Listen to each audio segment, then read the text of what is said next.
श्री रुद्राष्टकम भगवान शंकर का एक बड़ा ही प्रभावशाली मंत्र है। श्री रुद्राष्टकम जितना प्रभावशाली है, उसके साथ जुड़ी कहानियाँ उतनी ही रोचक हैं। असल में श्री रुद्राष्टकम का उल्लेख तुलसीदास जी द्वारा रचित रामचरितमानस के उत्तरकांड में किया गया है। कहा जाता है, जब तुलसीदास जी तीर्थ यात्रा करते हुए बद्रीनाथ केदारनाथ के बाद काकभुशुंडी ताल गए, वहीं उनको काकभुशुंडी जी के दर्शन हुए और संभाषण का अवसर मिला। भुशुंडी जी रामचरितमानस का व्याख्यान वहां आने वाले पक्षियों को सुनाया करते थे। भुशुंडी जी रामचरितमानस के 4 वक्ताओं में से एक हैं। भुशुंडी जी ने पक्षियों के राजा गरुड़ जी के संवाद को भी तुलसीदास जी को सुनाया। हुआ यूं था कि जब इंद्रजीत ने श्री राम पर नागपाश चलाया, श्री राम नागपाश में इसलिए बंध गए क्योंकि उन्होंने नागराज वासुकी को वरदान दिया था कि वह उनके सम्मान की रक्षा करेंगे। श्री हरि के वाहन गरुड़ ने नागपाश को काटकर प्रभु को बंधन मुक्त कराया। प्रभु नागपाश में बंध गए। गरुड़ को श्री राम के भगवान होने पर संदेह हो गया।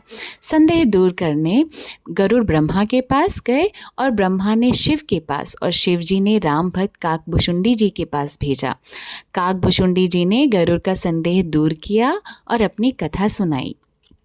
सतयुग के कल्प में काकभुशुंडी जी का पहला जन्म अयोध्या में एक शूद्र के घर में हुआ। वह शिवजी के अनन्य भक्त थे, किंतु अज्ञानता में शिवजी के अलावा अन्य सभी देवताओं की निंदा किया करते थे। अकाल पड़ने पर वे उज्जैन चले गए। उज्जैन में वह दयालु ब्राह्मण की सेवा में लगे रहे और उन्हीं के साथ रहने लगे। वे ब्राह्मण भी शिव के अनन्य भक्त थे, लेकिन वे भुशुंडी जी की तरह भगवान विष्णु की निंदा कभी नहीं करते थे। ब्राह्मण ने बिना पक्षपात किए शूद्र काकभुशुंडी जी को शिव जी का गूढ़ मंत्र दिया। मंत्र पाकर उनका अभिमान और बढ़ गया। एक दिन रोज की तरह शिव मंदिर में बैठे हुए भुशुंडी जी ने जप करते हुए मंदिर में अपने गुरु का अपमान कर दिया। कृपालु गुरु को तो क्रोध नहीं आया, पर शिवजी बड़े क्रोधित हुए।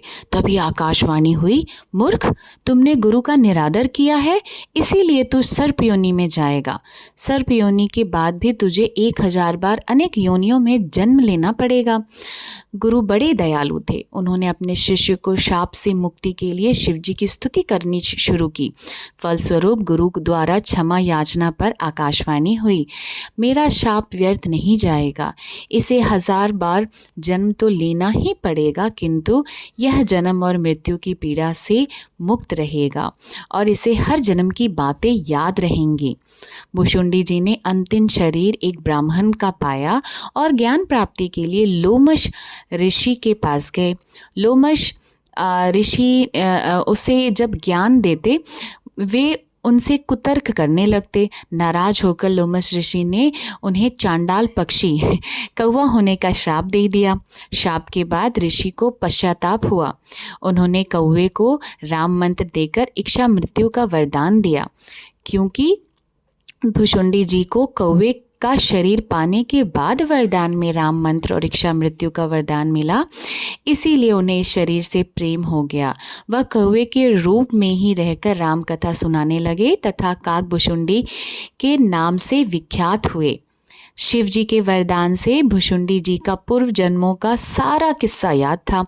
उन्होंने तुलसीदास जी को वह स्तुति जो गुरु जी ने गाई थी सुनाई। श्रुतिधर तुलसीदास जी ने बड़े आदर से उसी को ठीक वैसे ही अपनी बनाई रामचरितमानस में लिखा, जो कि रुद्राष्टक के नाम से प्रसिद्ध हुई। आइए अब रुद्राष्टकम का एक बार पाठ भी कर लिया जाए।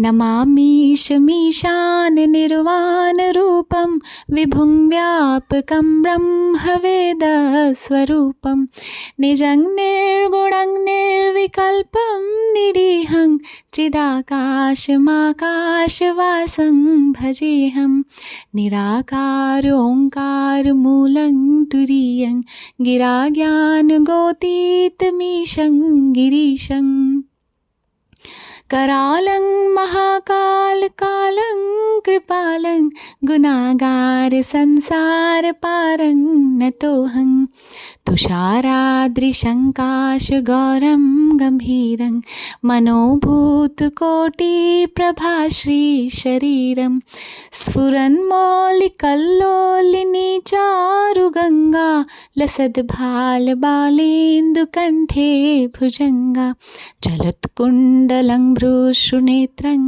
विशालं प्रसन्नाननं नीलकण्ठं दयालम् मृगाधीशचर्माम्बरं मुण्डमालं प्रियं शङ्करं सर्वनाथं भजामि प्रचण्डं प्रकष्ठं प्रगल्भं परेशं अखण्डं अजं भानुकोटिप्रकाशम् त्रयः शूलनिर्मूलनं शूलपाणिं भजेऽहं भवानीपतिं भावगम्यं कलातीतकल्याणकल्पान्तकारी सदा सज्जनानन्ददाता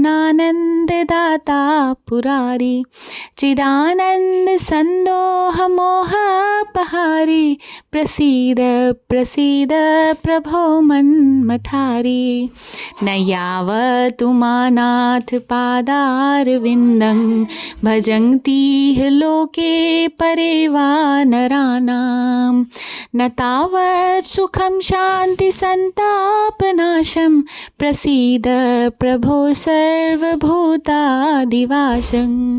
न जानामि योगं जपं नैव पूजा न तोऽहं सदा सर्वदा शम्भुतुभ्यं जराजन्म दुःखोद्यतातप्यमानं प्रभो पाहि आपन्नमामीश शम्भो रुद्राष्टकमिदं प्रोक्तं विप्रेण हर्तोषये ये पठन्ति नरा भक्त्यां तेषां शम्भु प्रसीदति।